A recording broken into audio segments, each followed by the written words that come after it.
That's Mountjoy. When the British Army tried to move their guns around the country, they were stopped by train drivers. When in Limerick, the British Army tried to bring in passes so that you could only go in and out of Limerick if you had a pass with the British Army, the workers rose up and created the Limerick Soviet. Soviet is not an Irish word, it's a Russian word. What were people in Limerick doing calling their city a Limerick Soviet? They hadn't a telephone, they had the internet. Because this country, if you hear, is a writer called A. de Block on, he says, never was a country more Catholic, but never was a country more radical. 10,000 people marched in Dublin to celebrate the Russian Revolution, right? The IRA made links with the Russians in order to try to get international recognition. Okay, so this was a hugely radical situation. Now, here's the thing.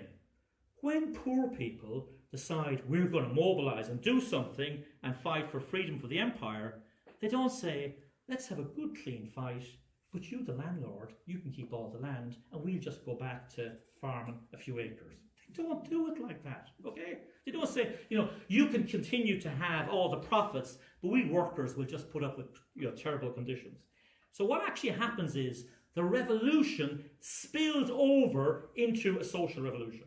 I just want to give you 3 examples to show what's going on. 1920, the bacon factory owners decided they wanted to export bacon from Ireland. Irish workers said, no way, we want bacon on our tables. You're not sending it off to anywhere else. We want to make sure there are rashers on the table. Now, here is the Irish Congress of Trade Unions in 1920. Now, can you imagine Mr. David Beggar saying something like that? Anyway, this is what they're saying about the bacon owners.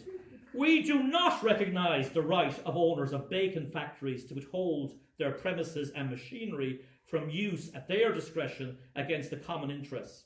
These material structures, very learned people, these material structures have been built and adapted by workers for a social purpose, i.e. to provide bacon for the people.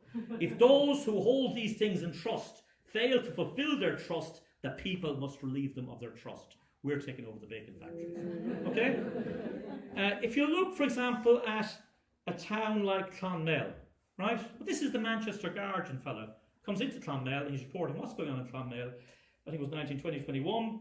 This is not socialist worker, this is a Manchester Guardian. He says, it is particularly interesting to note the rise of workers' councils in country towns. The direction of affairs passed through the strike to these councils, which were formed on a class basis. In most cases, the police abdicated the maintenance of order was taken over by workers' councils. It is no exaggeration to trace a flavour of proletarian dictatorship about some aspects of the strike in Clonmel. Okay? Now let's look at Carlow.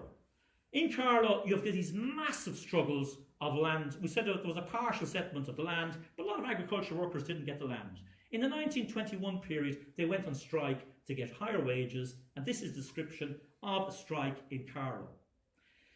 The Red Commandants. The Red Commandants in Carlow. This is not Schmalnosk or somewhere. This is Carlow, right? The Red Commandants have perfected their campaign and the rank and file are ready. This was to be no mere stay-out holiday strike. The time has passed when battles are won by men on a holiday, walking up and down on the picket line. The experience of last year's land strike has proved that if the proletariat of the land are to win against the organised farmers, victory only comes through organised aggression, not organised passivity. I'm not recommending this. Terrorism is the most potent of Labour's weapons, and while every other weaponry in our armoury must be used, it is on red terror that the greatest reliance must be placed. That's Carlow, right? We are never told that in school, right? Never told any of this. So you have a social revolution happening. What then occurs? Well, now you're Michael Collins, you're Eamon de Valera. This is not the plan. We didn't want this stuff. People taking over factories, people, for example, cattle drives, driving out the cattle so that you can take over the land or estate. And they decided to cut back on the revolution. They stop it. They turn the Republican courts into giving judgments for the landlords. You can't take over the land. And they try to quieten the whole thing down. And here you have a problem. You're now trying to have it as a military fight between 20,000 poorly armed IRA people and the biggest army in the world. And guess what? You can't beat them this way. And therefore Collins comes to a situation where he says, we're down to our last gun, we can't do anything, we have to go to the truce. And that's more or less what